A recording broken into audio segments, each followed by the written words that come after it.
안녕하십니까. 오늘은 극에 대해서 설명을 좀 드리겠습니다. 지금 오행론 상권에서 지금 설명하고 있는 건요, 총 4가지 개념입니다.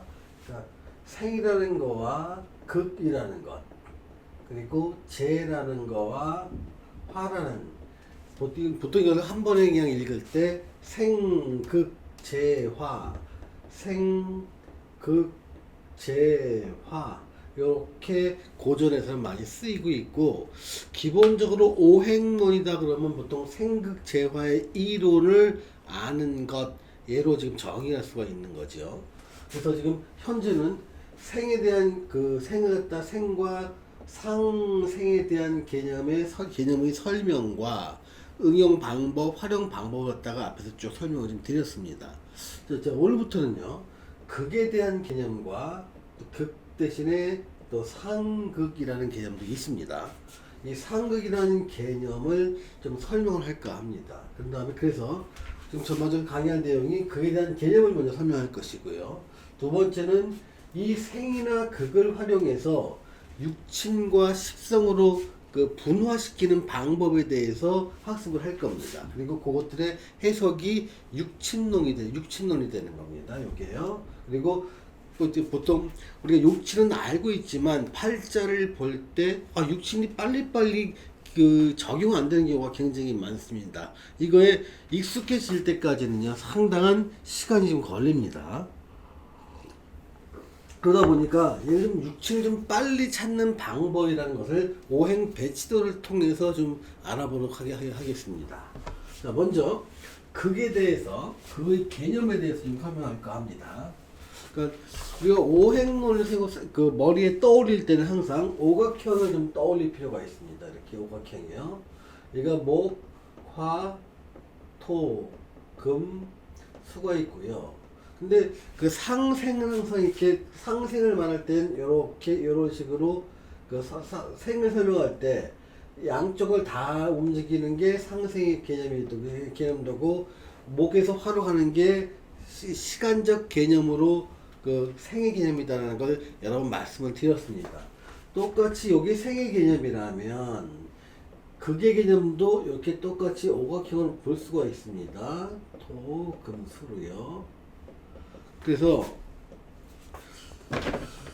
극의 개념은요, 그러니까 한 칸씩 떨어져 있는 모양입니다. 그러니까 목과 화의 관계는 서로 생을 하거나 상생을 하는 관계이지만, 시계 방향 쪽으로 흘러가는 걸 기준으로 해서 한 칸 건너 있는 거는 극의 기운이 극하고 있다고 보는데, 이렇게. 그래서 화살표로 내부적 표현을 이렇게 합니다. 그러니까 목이 토를 극하고 있는 모양입니다.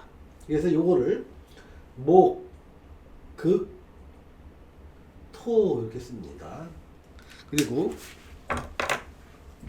똑같이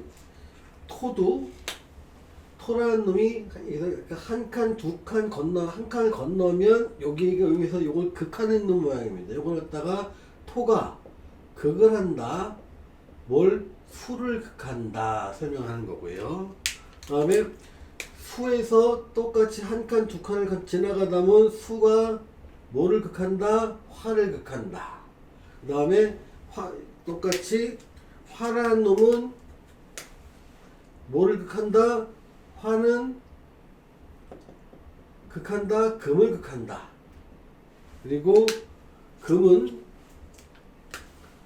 극하는 거죠. 금은 극을 한다, 목을 극한다. 그래서 여기 지금 극의 원리가 되는 겁니다. 그래서 보통 우리가 이제 어떤 오행이 있으면, 그러니까 그 글자끼리 관계들을 써놓는 거죠. 근데 요거 이제 글자로 한번 표현해 보면 이렇습니다. 그러니까 근데 글자로 표현하기 전에요. 그러니까 요 개념이 극의 개념인데, 요 극의 개념을 지금 요게 지금 극의 개념이고요.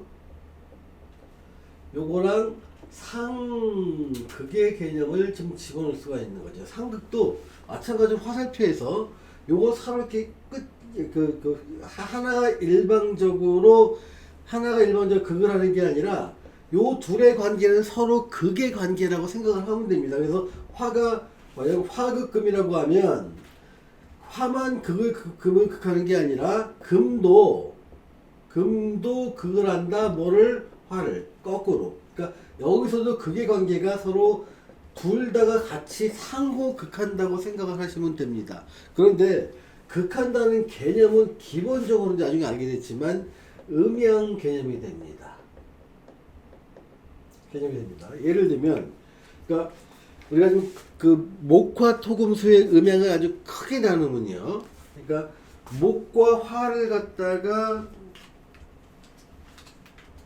보면 목과 화를 요거를 양의 개념으로 볼 수 있고요. 그리고 그 수와 금을 음의 개념으로 볼 수 있습니다. 그리고 요 부분에가 양에서 음으로 교차되는 부분으로 인식을 하면 되는데요. 가령 이렇게 됩니다. 그러니까 금과 화의 관계가 음과 양의 관계라는 겁니다. 그래서 음양의 관계이기 때문에 화가 금을 극하기도 하고 금이 화를 극하기도 하는 겁니다. 또 금과 화와 수의 관계도 음양의 관계라는 거죠. 그래서 음양의 관계끼리 서로 화가 수를 극하기도 하고 수가 화를 극하기도 하고 화가 수를 극하기도 하는 겁니다. 그러니까 극한다는 개념은 사실은 이제 나중이지만 지금부터 좀 알아둬야 될 게 뭐다? 극은 음양의 개념이다. 그러니까 사실은 어떤 자연계의 운동이 궁극적으로 생기고 어떤 결실을 맺는 것들은요, 음양 운동이 반복됨으로 인해서 이것이 순환을 이루고, 순환하는 것은 주기를 이루면서 이것이 생명의 연속성을 가져줍니다. 그러니까 사람의 예를 든다면, 그러니까 사람의 삶의 인생도 하나의 음양주기로 볼 수 있습니다. 그러니까 처음에는 이제 양으로 태어나면서부터 점점 정신적으로 육체적으로 성숙해 돼가면서 활동력이 많아지는 구간, 얘를 어린 시절과 청소년 시절, 청소년과 장년까지 갖다가 목화의 기원을 놓는 겁니다. 그리고 한 40대에서 50대를 토의 기원을 놓고 50대가 지나면 이제 50대 중반부터 점점점 몸이 좀 쇠약해지면서 노인으로 되는 과정을 갖다가 하나의 일련의 사이클을 놓을 수 있는 거죠. 그럼 자기 인생에서 생을 끝나면 하나의 주기가 되는 거고, 그러면 그 일은 자기가 이루는 업적이나 삶의 어떤 가치, 이런 것들은 다음 세대가 이어받아서 발전시켜가는 과정, 이것들이 그 인류의 삶의 연속성을 갖다가, 인류 삶의 연속성을 만들어냈던 그런 기운이라고 보시면 됩니다. 아무튼, 그러니까 지금 우리가 극의 개념을 이해할 때는요, 기본 개념은 서로 음양이 다른 건데, 오행도를 놓고 한 칸 건넜을 때 극이다라는 개념을 집어넣고요. 또 한 가지 반드시 머릿속에 염두에 들 것은 뭐냐면, 그러니까 고전을 읽다 보면 자칫 잘못하면 어떤 개념이 빠지기 쉽냐면요, 생은 좋은 것이요, 극은 흉한 것이다. 그러니까 좋고 나쁨, 길흉으로 따진 거죠. 그러니까 좋은 거, 나쁜 것으로 이해하기 쉽다는 겁니다. 왜 이런 일이 일어나냐면요. 그러니까 목극토 그러면요, 목이 갖다 나무로 보고, 나무가 흙을 갖다가 막 뿌리로 흙을 막 흐트러뜨려서 못살게 군다, 극을 못살게 군다라는 개념을 도입해서 이해하려고 하는 부분이 있습니다. 그럼 물상론을 잘못 적용한 겁니다. 그래서 또 토국수다 그러면 물은 흐르고 싶은데, 이게 잘못 이해하는 개념을 말하는 겁니다. 물은 흐르고 싶은데 그걸 토라고 하는 뚝이나 어떤 흙으로 막아놔서 물의 흐름이 흐르지 못하게 하니 너는 썩는다, 이런 개념처럼 물의 흐름을 막는 역할을 하는 걸 갖다가 지금 토국수로 설명을 하고 있고요. 또 잘못된 개념 중에서 수극화를 불이 있는데 물을 확 부으니 어떻게 되니? 불이 꺼지지. 그래서 그거 갖다가 이 존재를 없애버린 개념으로 지금 설명하고 있습니다. 똑같이 화극금, 이거는 이제 화금 진년들에서 화라는 불로, 그 금이라는 쇳덩어리를 달구니까 그 쇠가 녹아 들어가는 느낀 거예요. 그래서 그런 것들 시간을 지나면 유용성이 있지만 너 금은 네가 아무리 단단해도 내가 불 갖다 강하게 떼는 건 못 당해. 그래서 금은 불만 보면 너는 꼼짝 못 하는 거야 라고 개념을 집어넣기 쉽다는 거예요. 이건 이제 잘못된 설명입니다. 금극 목은 뭐냐면 얘는 어떤 도끼라든가 돌입니다. 이게 나무. 그래서 도끼로 나무를 찍어내니까 나무가 못 살겠다. 이렇게 설명하면서 극의 개념을 뭐 어떤 말살한다, 어떤 뭐 죽인다, 역할을 못하게 한다. 그러니까 이런 것들은 굉장히 부정적인 역할을 하는데요. 이거 그러니까 이렇게 보면 또 이게 뭐냐 토목 금극목을 한번 가정해 봅시다. 그러니까 목의 입장에서 보면 나는 나무인데 금이라는 놈을 만나면 얘가 도끼가 돼서 도끼로 나무를 찍으니까 얘가 나라면 이 금이라는 것은 나를 내 생명을 위협하는 존재라고 인식하면서 흉한 것 이렇게 인식하면 큰일 난다는 겁니다. 자, 근데 요게 똑같이 예를 가지고 육친으로 가면요. 그러니까 육친 중에서 관성이라는 게 있습니다. 관성. 얘는 정의가 나는 오행 일간을 말합니다. 일간. 나를 극하는 오행이 관성이 됩니다. 즉 내가 목일간이라면 밑에 금이 이렇게 있으면 금이 있고 금이 있으면 이 사람은 일간은 목인데 그 월지가 금이고 여기도 금이 있으면 금극목을 해서 그 목이 어떤 지 역할을 하나도 못한다. 이렇게 해야 되면 그 도끼가 나무를 다 찍으니 나무는 자라지도 못하고 죽는다라고 해석을 한다면 사주 크게 망쳐버립니다. 이건 뭐다? 극을 잘못 해석한 거예요. 여기서부터. 그러니까 그런데 우리는 육친을 배우면 이 금이라는 거는 목이라는 것의 관성이다. 얘도 관성이고 얘도 관성이다. 그러니까 관성이 지지에 이렇게 있을 때 이 사람은 벼슬이 높아진다. 그래서 되게 좋은 걸로 배웠습니다. 그래서 육친을 배울 때는요, 제일 좋은 것을 고전에서는 재성과 관성을 놓습니다. 그러니까 재성은 뭐냐면 일간이 극하는 걸 재성이라고요. 관성은 일간을 극하는 겁니다. 가령 내가 일간이 목이라면 재성은 토가 되고요. 관성은 금이 되는 겁니다. 그럼 여기서 보면 어떤 사주가 있는데 목이 있는데 그러니까 여기에는 금이라는 놈이 하나 있고요. 저기 토라는 놈이 있으면 자 여기서 봅시다. 이렇게 구조를 볼게요. 얘는 일간을 극하는 놈이 되니까 관이 됩니다. 얘는 일간이 극을 하니까 얘는 재가 됩니다.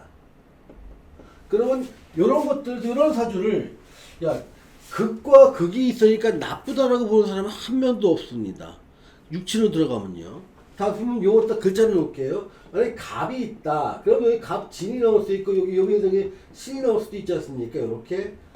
그러면 요건 금이고 얘는 토고 얘는 목이잖아요. 이런 경우 해석을 어떻게 하냐면 너 편관이 있으니 너는 굉장히 조직사회 쪽에서 굉장히 인연이 이어진다. 근데 이 편관이 만약에 여기까지 이어지면 너의 조직사회에는 자타가 공인할 만큼 크고 너의 권력은 상당히 크구나. 근데 네 권력은 네가 일하는 직장들은 이 토라는 기운의 영향을 받으니까 종합적인 일을 하거나 건설적인 일을 하거나 아니면 다양한 일을 하거나 아니면 재물의 흐름에 대한 일을 하거나 이런 일을 할 때 너의 큰 직장, 규모 큰 직장과 인연이 있다고 해석을 하는 거예요. 이런 경우는요.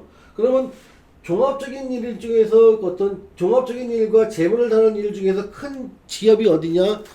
뭐 투자회사, 증권회사, 은행, 국가 기획 재정부 기획재정부 아니면 다음에 물가에 잡는 어떤 그 다양한 그 돈 관리하는 그 수출입 부서들 같은 걸 다 이런 데서 이런 사주가 하게 되는 겁니다.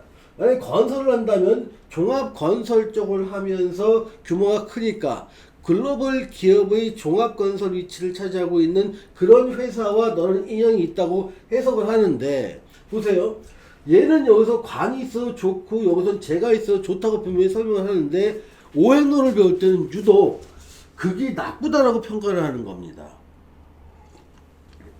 야, 그러면 여기서 금이 어떤 금목이니까 도끼로 나무를 자르니까 이 사람 느끼기에는 이 사람은 자기 직장인 거예요. 내가 자기 좋은 학교인 거고 직장이 되는 게 이 금의 역할입니다. 관의 역할이요. 내 높은 학벌과 내가 근무하고 있는 최고의 직장, 남들이 다 멋있어하고 바라고 부러워하는 그런 직장이 나를 도끼란에 대해서 나를 찍는다라고 생각하는 사람은 아무도 없지 않을까요? 만약 그렇게 생각한다면 가령 이 사람이 어떤 공부를 해가지고 무슨 법관이 되거나 그러니까 판사 검사가 되거나 굉장히 글로벌 기업에 입사하거나 고시 공부에 외부고시에 등관을 했다고 쳐봤을 때 이게 바로 관이 되는 거거든요. 외무고시에 등록하는 거, 아니면 학교 스펙을 높이 가져가는 거, 또한 글로벌 금융사에 근무하는 것들이 전부 다 관이 되는 건데, 내가 그 관에 가서 그들이 요구하는 일을 해줄 때, 난 직장인으로서 뚜렷한 걸, 내 안정적인 삶도 유지하고 내 가치도 실현하는 것이 현대인인데, 그런 직장에 들어갔다고 해서 네가 도끼로 나무를 찍는 것처럼 너는 죽었다라고 얘기하는 사람은 아무도 없지 않을까요? 그렇게 생각하는 사람이 있다면 누가 현대에서 교육을 시키고 공부를 시키고 대학을 보내려고 이렇게 애를 쓸까요? 그러니까 생각을 해보면 그 기본 개념은 극이라는 거를 이렇게 나쁘다는 것으로 인식시킬 수 있는 이러한 설명이 완전히 잘못됐다는 걸 알 수 있습니다. 그러니까 이런 설명은요, 굉장히 그 감각적으로 들어옵니다. 야, 목극토야. 그래서 나무 뿌리가 토를 갖다가 그 토의 땅의 기운을 갖다가 그 흐트리니까 얘는 토가 목이 있어 나무가 흙에 갖다 양분을 다 빨아먹어서 얘를 황폐화 시킨다. 이렇게 그 어떨 보면 쉽게 이해가 됩니다. 근데 여기서 다시 한번 반론을 한번 이렇게 제가 이제 이걸 하나하나 이제 반론을 좀 맺으려고 합니다. 책에서 써놨습니다. 그러니까 목극토를 갖다가 나무가 흙의 양분을 빨아먹어서 막 황폐화시킨다고 얘기를 한다면, 그렇다면 사막을 한번 생각해 보시죠. 사막은요, 나무가 하나도 없으면 흙을 괴롭힐 수 있고 흙에 있는 양분을 빼먹을 수 있는 원흉이 하나도 없으니 사막은 굉장히 땅이 좋아야 되는데 죽은 땅이 되지 않습니까? 오히려 산에 나무가 많을 때 그 산은요, 생명력을 이어가고 유용성이 있는 산이 되더라는 겁니다. 그러면 목국토가 뭐지요? 아니네. 이 개념이 아니네. 그러니까 목이 나무로 보고 나무가 땅에 있는 양분을 흡수한다는 개념이 잘못된다는 겁니다. 목은 나무가 아니에요. 얘도 땅이 아닙니다. 목은 어떤 기운이냐? 얘는 봄의 기운입니다. 토는요, 그 늦여름의 기운입니다. 예를 들면 이렇습니다. 그러니까 봄의 기운이 되면, 목의 기운이 많아진다면, 즉 봄의 기운이 온다는 것은 만물이 꽃도 그렇고 어떤 벌나비도 그렇고 곤충도 그렇고 생물도 그렇고 동물도 그렇고 점차 활동 범위를 넓혀갑니다. 그러면서 주로 이제 먹이가 좀 많아질 때 동종의 새끼도 좀 까고 그 종족 번식을 위해서 하고 활동 범위가 사냥에서 적극적으로 나서면서 먹이 사슬이 이어지는 거죠. 그러니까 활동이 점점점 많아지고 성장하는 것, 얘가 지금 봄의 기운을 받았을 때 일어나는 현상들입니다. 우리는요, 목을 봄의 기운이구나. 봄의 기운을 받은 만물은 다 밖으로 팽창하고 성장하려고 하는구나. 그래서 어떤 사람의 사주에 목의 기운이 있다. 목의 기운이 일주라는 것은 뭐다? 그 사람의 성격 자체가 좀 확장시키려고 하고 뭔가 일을 벌리면 더 크게 만들려고 하는 기운이 있구나. 그리고 그 사회적으로 더 성공이란 개념이 다른 사람보다 더 강하게 자리 잡고 있는 사람이구나. 성장을 생각하시면 됩니다. 그런데 나무를 한번 생각해 보세요. 나무가 봄내 한정없이 높이 커다면 큰다. 근데 그거 갖다가 제어하지 않는다면, 더 이상 커나가지 못하게 막지 않는다면 그 나무는 금방 쓰러져. 조금만 바람 불어도 쓰러지고 말 겁니다. 생명이 없어질 거죠. 나뭇잎이 성장해도 어느 정도 한계가 자기 딱 사이즈가 올라가면 그만 성장을 그만 유도하라는 것이 필요합니다. 그게 토입니다.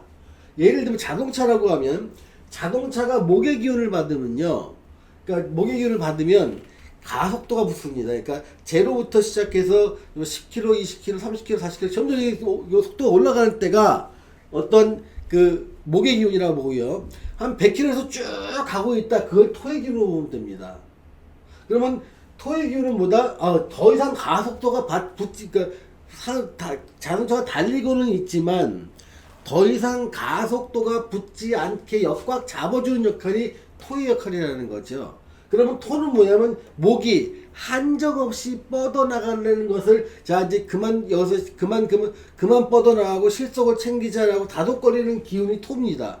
그러면 목이 그걸 토한다는 것은 사실은 정확하게는요, 목의 기운은 한정없이 발산하려면 생명이 존재할 수 없기 때문에 확장하려는 기운을 억누르려는 기운이 필요하다. 그게 목의 기운을 억누를 수 있는 건데, 그 기운이 꼭 필요해서 얘가 목이 토를 극한다. 그래서 얘를 천간으로 한번 표현해 보면요, 목금토를 갖다가 갑기합으로 표현합니다. 그러니까 얘가 목이고 얘가 토지 않습니까? 그럼 목과 금은 목과 토는요 서로 합을 한 만큼 그건요 너무 좋아서 내가 저걸 꼭 쥐고 안 놓는 모양을 갖다 극이라고 이해하시면 됩니다. 그래서 예를 볼 때 목이 볼 때요, 토는 뭐가 되냐면 재성이 됩니다. 재성은요 돈이 되죠. 건강이 됩니다. 또 남자라면 여자가 되고요. 또 남녀 모두 부친이 됩니다. 아버지가 되는 거죠. 그럼 자, 돈이나 건강이나 여자나 부친이 때로는 이것들 때문에 내가 괴로움을 당할 수는 있지만, 실제 내가 얘를 갖다 돈 싫어하는 사람 봤습니까? 건강하게 살아가는 사람 봤습니까? 많은 남자들이 여자 싫어하는 사람 많지. 대체로 여자를 좋아하죠. 또 부친과의 관계도 가정에 따라 조금 다르지만, 이 어릴 때 부친이 아버지가 없으면 경제력이 많이 사라지는 경우가 많습니다. 특히 옛날 같은 경우는. 그러니까 어머니가 조선시대나 고려시대는 돈을 벌 수 있는 확률이 작기 때문에 아버지의 경제력이나 어떤 백그라운드가 아이의 성장을 위해서 굉장히 필요했던 겁니다. 절대적으로 필요했던 거예요. 얼마큼 필요했냐면, 내 아버지가 노비면 나는 노비처럼 살아야 되고, 내 아버지가 정승이면 나는 양반처럼 사는 겁니다. 그러니까 내 삶이나 미래 가치 자체가 전부 다 내 아버지의 영향을 받을 때가 많았습니다. 그게 언제? 고려시대, 조선시대였습니다. 한 500년, 900년이나 1000년 가까이 그런 시대에 살다 보니까 그 재성을 놓는 이유는 얘를 극해서가 아니라, 못 살게 구는 게 아니라 내 성장이 꼭 필요하니까 간절하게 원하는 것, 얘가 극이라는 겁니다. 그러니까 자기가 살아가는데, 그러니까 여기서 본 목이 토를 극한다는 얘기는 뭐다? 목의 역할을 하기 위해서 반드시 토가 필요하니까 토를 잡고 있는 모양입니다. 자, 똑같이 토국수를 바라보겠습니다. 토가 그걸 갖다가 해서 술을 한다는 게 토가 물기를 막는 게 아니라, 토의 기운을 유지하기 위해서는 수의 기운이 반드시 필요하기 때문에 토국수라는 거 갖다가 좀 넣는 겁니다. 자, 이걸 한번 이해해 볼게요. 자,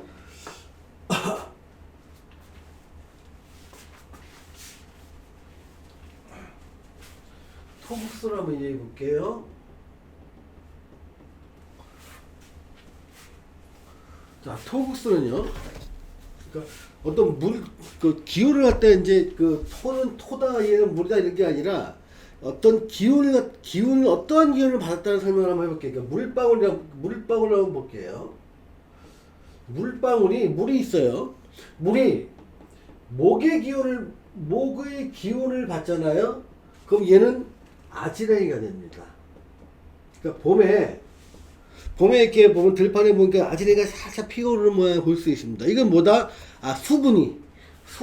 수분이죠. 수분이 목의 기운을 받은 겁니다. 목은 뭐다? 전체를 들어 올리는 기운입니다. 그러니까 목의 기운을 받으면 이 물이라는 것은요, 항상 늘 낮은 곳으로 흘러 들어가려는 속성이 있고, 낮은 곳으로 흐르려는 속성이 있는데, 그러한 물의 속성마저도 목의 기운을 받으면 올라갑니다.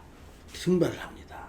그러다가 물이 화의 기운을 받으면요, 한 방향으로 이렇게 올라가는 것이 사방팔방으로 퍼져나갑니다. 더 높이 올라가는 거죠. 그러니까 여기 지상에서 10m까지는 아지가 됐는데, 지상에서 10m 넘어갔을 때는 사방으로 파져버린 겁니다. 이게 그 안개처럼요. 안개처럼 안개처럼 이렇게 퍼지는 겁니다. 그러다 토의 기운이 받으면 지상에서 안개처럼 쫙 퍼져서 이제 온도가 올라가면 따라 정작 상공으로 가다가 특정 하늘에서 이렇게 기운끼리 뭉칩니다. 더 이상 올라가지 못하고 내려가지 않고 이렇게 모여있는 상태입니다. 이게 구름이 됩니다. 그러다가 이 구름이 금의 기운을 받으면 얘가 점점 먹구름이 되면서 비로 쏟아집니다. 이게 금의 기운을 받으면요. 그리고 얘가 수의 기운을 받으면 이 쏟아진 물이 흐르면서 낮은 곳으로 모인다. 얘가 지금 수의 기운을 받는 겁니다. 그러니까 금이 도끼가 아닙니다. 금은요, 퍼져 있는 것이 확 팽창되어 있던 것을 수축하고 오므리고 높은 데 올라가는 걸 떨어뜨리는 기운을 합니다. 자, 이 상태에서 토국수를 한번 볼게요. 토는 뭐다? 만물이 달아올라져서 더 이상 오르지도 내리지도 못한 특정한 높이에 갇혀져 있는 겁니다. 얘가 구름이라면, 만약에 토의 기운이, 수의 기운이 없다면 얘는 다시 물로 내려오지 못할 겁니다. 그럼 지구상에 있는 모든 물은요, 들려서 지상에는 없고 하늘에만 이렇게 존재하게 되는 거죠. 이러면 이 지구가 제 생명력을 유지할 수 없는 상태가 됩니다. 지구에 물이 하나도 없는 상태고 전부 다 이 대기권을 중심으로 수분이 다 있다면요. 근데 얘가 수분이 있어요. 지상과 지표면, 지하에, 또 바다에, 강에 물로 존재를 해야 다시 얘가 이 토란 구름을 만들고 이동할 수가 있는 거죠. 그 수분도 태평양에 있는 물이 히말라야 가서 떨어져서 다시 강물이 흘렀다가 증발해서 이집트에서 떨어질 수도 있고, 그게 다시 증발됐다가 한국에 떨어질 수 있는 겁니다. 전체적인 순환이 되는 거예요. 그래서 이렇게 여러 가지 기운을 받음에 따라 또 한 방울의 물이 이렇게 많은 변화를 일으키고, 물의 변화를 생각한다면 구름으로 있는 것이 형태를 토의 모양으로 보고, 구름이 다시 물이 돼야 순환 과정이 일어나지 않습니까? 그게 수의 과정이다. 그래서 토국수는 흐르는 물을 토가 막 난 개념이 아니라 이미 확장돼서 굉장히 빵빵하게 펼쳐져 있는 놈을 가장 위축된 모양으로 바꾸는 겁니다. 그래서 얘를 양의 극단이라면 얘가 음의 극단으로 바꿔주는 겁니다. 음에서 양으로. 그래야 새로운 사이클이 만들어지고 생명력이 만들어질 수 있기 때문에 그렇습니다. 자, 이번에는요, 수국화를 한번 보겠습니다.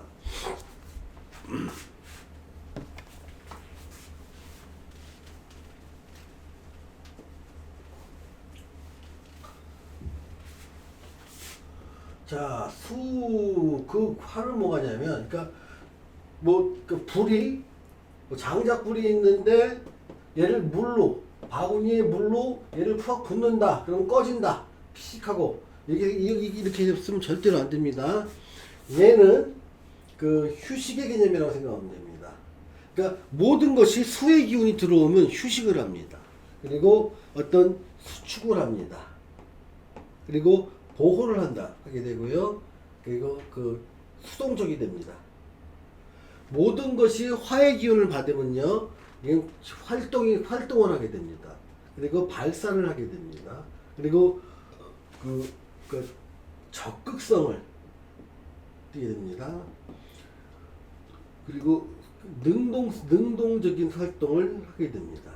예를 들면 수는요 어둠이에요. 화는 밝음이에요. 수는요 추운 거예요. 춥다. 얘는 덥다예요. 얘는 밝고 환하다 보니까 얘는 비밀스러운 거고요. 얘는 공개적인 겁니다. 그러니까 이것들을 갖다가 수를 봤을 때 물이 아니라 휴식을 떠올려야 되고 수축을 떠올려야 보험 수동적인 걸 떠올려야 되고 어둠과 추위와 비밀스러운 거를 떠올려야 되는 겁니다.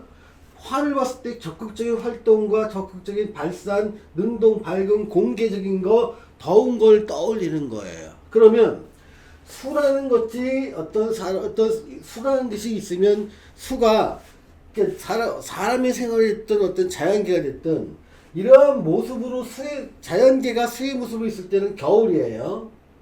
겨울에는 모든 생명들이 씨앗 쪽이나 나무 속에 들어가 있죠. 씨앗이나 아니면 동굴 속에 동물들은 숨어 있고 곤충들은 아래 숨어 있는 거예요. 그러니까 활동을 가장 위축된 모양으로 해야 되는 상황, 얘가 수기운인 겁니다. 근데 이 극 같은 데 보면, 극지방에 보면 1년 내내 영하 10도 이하로 떨어지는 그 남극이나 북극을 한번 생각해 보십시오. 거기서는요, 뭘 상하거나 변하거나 활동이 굉장히 제약됩니다. 그러니까 웬만한 딴 데서는 사계절 순환 속에서 생명의 연속을 이어갈 사람들도, 이어갈 곤충이나 작물들도 극지방에 가면 그냥 얼어있는 상태로 좀 보존하게 되는 거죠. 활동이 안 되니까. 그러니까 얘가요, 가장 위축된 모양을 했던 씨앗이라고 가정해 봅시다. 소를. 씨앗이 화의 기운이 없으면 발화가 되지 않고 계속 씨앗으로 남는 겁니다. 그러면 생명의 활동이 정지된 상태가 되는 거죠. 그러니까 얘가 생명력을 얻기 위해서는 반대 기운을 필요로 하는 겁니다. 얘가 반대 기운이 화지요. 즉, 내가 씨앗인데 날이 좀 따뜻해지고 점점 따뜻해진다면 씨앗이 발아가 돼서 나무 잎도 나고 꽃도 피고 하면서 적극적인 그 먹이사슬 운동이 뛰어드는 거죠. 이게 순환되는 거를 생명력이 있다라고 보는 거예요. 그리고 순환이 멈춰진 거를 생명력이 끊어졌다고 보는 겁니다. 자, 이렇게 수가 화를 극하는 것은 불을 끄는 게 아니라 나의 생명력을 유지하기 위해 또 많은 활동을 위해서 화가 필요한 겁니다. 거꾸로 생각해 봅시다. 얘를 어둠이라고 놓고 얘를 밝음이라고 놓으면 사방 천지가 정말 빛 하나도 없이 깜깜한 어둠이 수의 상태입니다. 그렇게 어두운 상태라면 내 움직임도 제한될 수밖에 없었습니다. 눈에 보이질 않으니까요. 그러니까 극히 조심조심 움직일 수밖에 없고, 그렇게 춥고 어두운 시기였다가 언제 해가 뜨고 점점 온도가 올라가면 내가 사방이 다 보이니까 활동도 적극적으로 하고 먹이도 구하러 가고 다른 경제활동도 하고 연애활동도 하고 하는 활동들이 일어나더라. 그런 활동들을 적극적으로 하는 기운은 화의 기운이다, 불이 아니라. 이렇게 이해를 하시는 겁니다. 자, 이제 다음에 화극 금을 보겠습니다.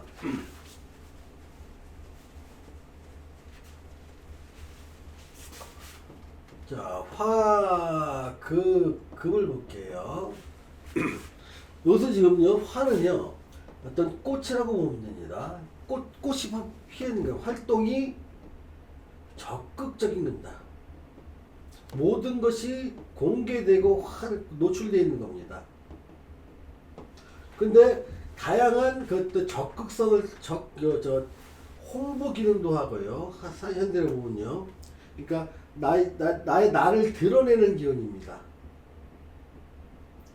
그러면서 이렇게 많은 것들 활동을 하니까 쉬는 건 없죠. 쉼은 없고요. 그러니까 마무리도 잘 안 됩니다. 화의 기운만 받으면요. 그런데 꽃이란 놈이 계속 피기만 한다면 자연계의 모든 생물은 끊어질 겁니다. 종속됩니다. 근데 꽃이 피는 건 뭐냐면 결실을 통해서 열매를 맺기 위한 겁니다. 열매 속에는 씨앗이 있죠. 씨앗 속에는 자신의 DNA를 감추게 됩니다. 이 작용을 하는 거. 핀 꽃이 열매로 이어지는 작용이 화극금입니다. 활동을 적극적으로 하는 것들은 내가 활동을 왜 할까요? 활동에서 뭔가 결과물을 얻기 위한 거 아닙니까? 얘는 활동의 결과물을 말합니다.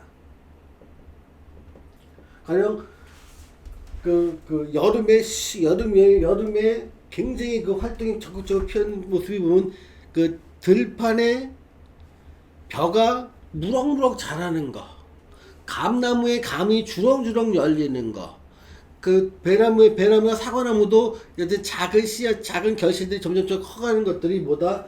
화의 운동입니다. 점점 커가는 운동이죠. 그러다가 토라는 단계를 지나면서 찜통도를 지나면서 맛이 들어가죠. 그것을 결실하는 기운, 얘가 가을의 기운입니다. 그래서 가을의 금의 기운을 행동의 결과물로 보고요. 가을로 보고 결실로 보는 겁니다. 그러면 화극금은 뭐다? 나의 활동을 결과로 있게 만드는 거죠. 그러니까 화를 갖다가 내가 직장에 다녀서 일하는 것도 화를 봅시다. 직장에서 일하는 게 화라면 일을 왜 합니까? 수입을 갖기 위한 것들이 그 목적이 아닙니까? 그 목적을 실현하는 것이 금입니다. 즉 금이 없는 화의 운동만 있으면 결실로 이어지지가 않습니다. 예를 들면 이렇게 볼게요. 그러니까 어떤 사람이 병일간이고 병이 굉장히 강한 사람입니다. 그래서 병호도 있고 사도 있고 개사 이런 모양으로 있다고 쳐봅시다. 그러면 얘는 전부 다 화고요. 얘는 수입니다. 근데 금이라는 게 없습니다. 그러니까 화가 활동해서 뭔가 결과물을 얻기 위해서는 금이 필요한데 금이라는 게 없다 보니까 이 사람은 수확물이 없다는 겁니다. 그러니까 활동은 굉장히 공개적이고 적극적으로 하고 다양한 활동을 하지만 자기 활동에 비해서 내가 직접 소득으로 내 주머니로 들어오는 재물은 없다는 겁니다. 이게 뭐다? 금은 재성이 됩니다. 그래서 이 사람한테는요.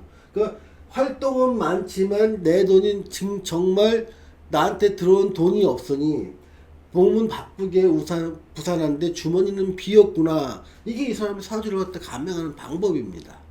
자, 이런 것들이 화극금은 뭐다? 화는 활동이요. 금은 활동에 따른 결과물을 얻는 기운. 그래서 화극금은 내가 활동을 하는 이유인 결과물을 얻기 위한 활동의 모습을 갖다가 화극금을 이해하시라는 겁니다. 그래서 그걸 뭐라고 한다? 그 활동에 꼭 필요하니까 꼭 잡고 안 놓으려는 기운. 그게 극입니다. 그러니까 굉장히 좋은 거예요. 그건요. 그 다음에 금극목을 마지막으로 보겠습니다.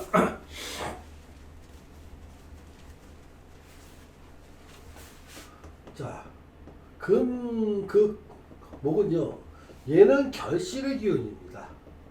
이 목은요, 발아예요. 그러니까 결실은 완전 이게 씨앗이죠. 씨앗 속에 DNA를 저장하려는 기운이 금입니다. 자꾸 수렴하려는 기운이고요. 모으려는 기운입니다. 근데 얘는 발산입니다. 발산. 그러니까 그 씨앗에서 싹이 퍽 하고 터져 나오는 기운. 그래서 나와서 점점 이렇게 그 콩나무 같은 거 보면 이게 콩나무 쫙 나오고 성장한 다음에 벌어지고 성장하지 않습니까? 그 기운이 목입니다. 이 목의 기운은요. 그 목의 기운을 만나면 뭐든지 콩도 그렇고 쌀도 그렇고 소도 그렇고 뭐든지 그러니까 식물들은요 목의 기운을 만나면 어떻게 된다? 씨앗에서 씨앗으로 갖춰져 있던 생명이 밖으로 부어져 나오는 기운이 목이라는 겁니다. 그러면 금이라는 게 목이 없으면 다시 햇빛을 자기의 생명력이 이어나갈 수가 없는 거죠. 씨앗 속에 갇혀서 영원히 있는 것은요, 그냥 냉동실에 보관되어 있는 어떤 그 모습으로 보면 됩니다. 근데 그건 생명력이 아무것도 없잖아요. 또 남극의 그 톤드라, 남극의 만년설 밑에, 한 100m 밑에 갇혀진 생물. 이건 죽은 생물인 거죠. 활동이 안 되니까요. 그렇게 이제 DNA를 보존하고 있는 씨앗이든 동물이든 건충이든 그런 것들이 목 기운을 만나야 비로소 내부에 있는 DNA가 밖으로 나와 성장을 하게 됩니다. 그게 다시 보면 금극목음보다 내가 특정 공간 속에 감추었던 생명력이 목을 만나야 그게 밖으로 나와서 활동하고 또 다른 생명을 이어질 수 있는 기운이기 때문에 금은요, 목의 기운이 없으면 생명력을 이어갈 수가 없습니다. 그래서 금은 목을 극한다는 말은 뭐다? 금의 연속성을 유지하기 위해서 목이 반드시 필요하니까 얘를 목을 쥐고 놔주질 않는 모습이 극이라는 겁니다. 자, 이렇게 한다면요. 그러니까 그게 여기서 이제 극이라는 개념을 이해하는 겁니다. 그래서 극을 여기서 반드시 알아야 것보다 극은 나쁜 게 아니다. 좋은 거다. 그래서 그건 이제 육친은 이제 하시지만 재성과 관성에 해당되는 것이니 좋은 것이다라는 걸 바꾸십시오. 자, 이제 이렇게 해서 극에 대한 개념을 좀 알아봤고요. 이제 잠시 쉬었다가 극을 활용해서 육친과 식성을 나누는 방법에 대해서 알아보도록 하겠습니다.